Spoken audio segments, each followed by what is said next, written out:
Maharashtra police news 24मध्ये आपल्या सर्वांचं स्वागत। मी अतुल सोनकांबळे।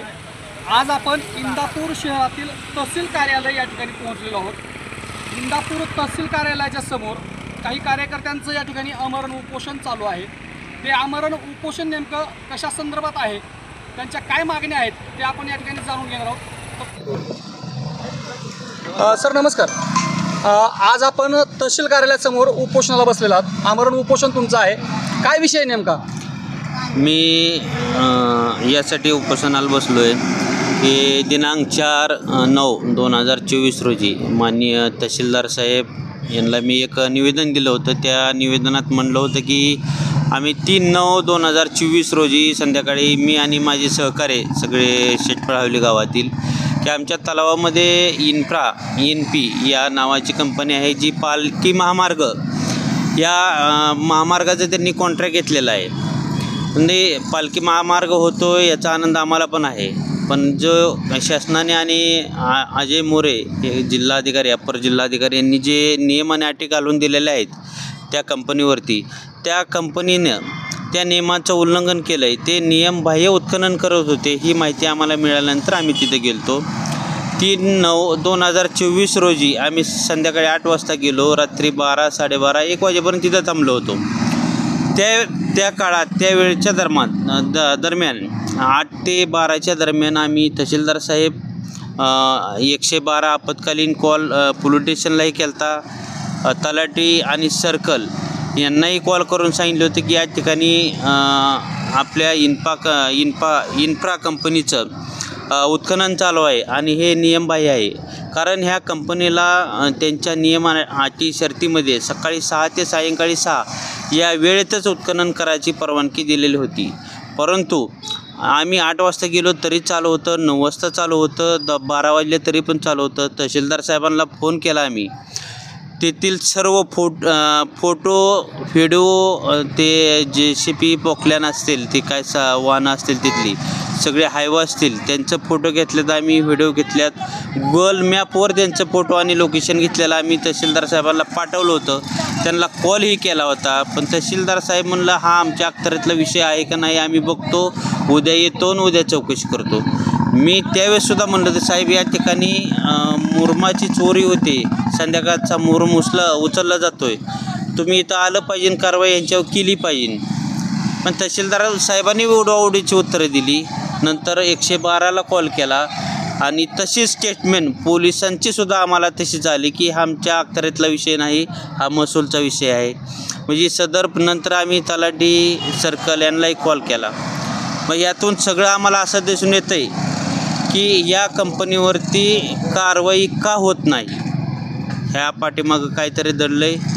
मग कारवाई झाली पाहिजे, कारवाई नाही झाली किंवा तुम्ही करत नाही, या अनुषंगाने हे उपोषण मी जोपर्यंत यांच्यावरती कारवाई होत नाही, सदर वाहनावरती गुन्हा दाखल होत नाही, शासनाचा महसूल बुडावा याकरता ही कंपनी सगळं उठाटेप करते, 2 नंबरनं माल उचलती, संध्याकाळचं माल उचलती, म्हणून हे माझं उपोषण आहे।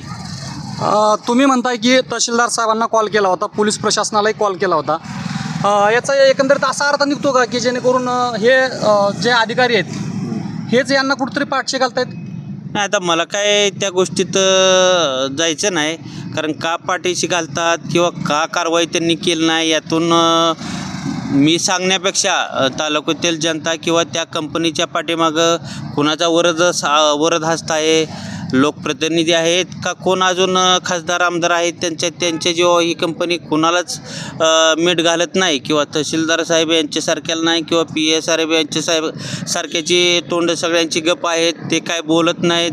PI साहेबांचा विषय येतो की ते आमच्या ह्याच्यातला विषय नाही, तहसीलचा विषय आहे। तहसीलदार साहेबांना म्हणलं गुन्हा दाखल करा, जर त्यांनी गुन्हा दाखल करायची विनंती केली तर पोलीस स्टेशनला गुन्हा दाखल होऊ शकतो। गेल्या अनेक दिवसांपासून सोशल मीडियावरती असेल किंवा मीडियाच्या माध्यमातून असेल, NP इन्फ्रा कंपनीच्या अनेक या ठिकाणी न्यूज प्रकाशित झालेल्या आहेत। अनेक पत्रकारांनी वेळोवेळी काही बातम्या छापलेल्या आहेत, तरी देखील प्रशासन कुठल्याही प्रकारची कारवाई करत नाही। याचा अर्थ इथले राजकीय पुढारी याच्या पाठीमागे असतील असं तुम्हाला वाटतंय? हो, मला त्याची खात्री पटलेली आहे। की ह्या कंपनीच्या पाठीमागं संपूर्ण प्रशासन यंत्रणासुद्धा आहे आणि राजकीय वरद हस्तसुद्धा आहे की ती कुणालाच जुमानत नाही. म्हणजे प्रजापतीसारखा माणूस या ठिकाणी आमदार लेवल किंवा इंदापूर तालुक्याचा आमदार असल्यागत त्याला वाटतं आहे आणि त्याच पद्धतीनं तो सगळ्या अधिकाऱ्यांना वागवतो आहे, सगळ्या अधिकाऱ्यांना बोलतो आहे आणि सगळ्या ह्या सामान्य माणसाला सुद्धा त्याची बोलण्याची वागणूक आणि पद्धत चुकीची आहे. मला बी तसा संशय किंवा तशी भीती वाटते की बाबा हे सगळं दाबलं जातं आहे प्रकरण. म्हणून जर डॉक्टर बाबासाहेब आंबेडकरांच्या संविधानामध्ये की आपण जर लढाई न्यायाने लढलो की त्या कायद्याच्या आधारानं तर नक्कीच यश येतं आहे याची एक खात्री मला पटली. म्हणून मी आज हे उपोषणाचा निर्णय घेतलेला आहे आणि ह्यानंतर बघूया आता 1-2 दिवसात काय कारवाई होते का, काय कारवाई होत नाही का तिचं. कारण सगळं आमच्यापाशी त्यांचं पुरावा सगळं आहेत. कॉल डिटेल आहे, कॉल रेकॉर्ड आहेत, फोटो गुगल ॲपवरचं आहेत. त्यांनी कुठं मुरुम विक्री केली, काय काय केलं, त्यांनी कुणाकुणाला टाकलं, किती प्रमाणात टाकलं. 50,000 ब्रासची त्यांची परवानगी होती. त्यापेक्षा जवळजवळ लाख, 1.5 लाख, 2 लाखापर्यंत मुरुम त्यांनी उचललेला आहे ब्रासमध्ये. तुम्ही म्हणताय की या ठिकाणी 50,000पर्यंत त्यांची परवानगी होती, याच्या दुप्पट तिप्पट त्यांनी उचललेलं आहे.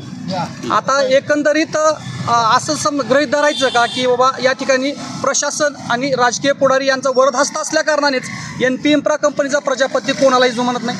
हो, बरोबर आहे, अगदी बरोबर आहे. आता याच्यानंतर आज तुमचा उपोषणाचा पहिला दिवस आहे. आज तुमचा उपोषणाचा पहिला दिवस असताना अजून तुम्हाला शासकीय अधिकारी कुणीही भेटायला आलेले नाहीत? नाही, कुणीही भेटलं नाही. कारण त्यांना काय मी उपोषण केलं नाही केलं त्याला बी आणि ह्या रोडच्या प्रजापतीला बी आणि रोडच्या त्या कंपनीचा मालक कोण तापडे का कोण आहे काय मला माहीत नाही, पण त्यांना कोणालाच फरक पडत नाही असं मला वाटायला लागलं आहे. महाराष्ट्र पोलीस न्यूज 24 करिता मी इंदापूरवरून अतुल सोनकांबळे.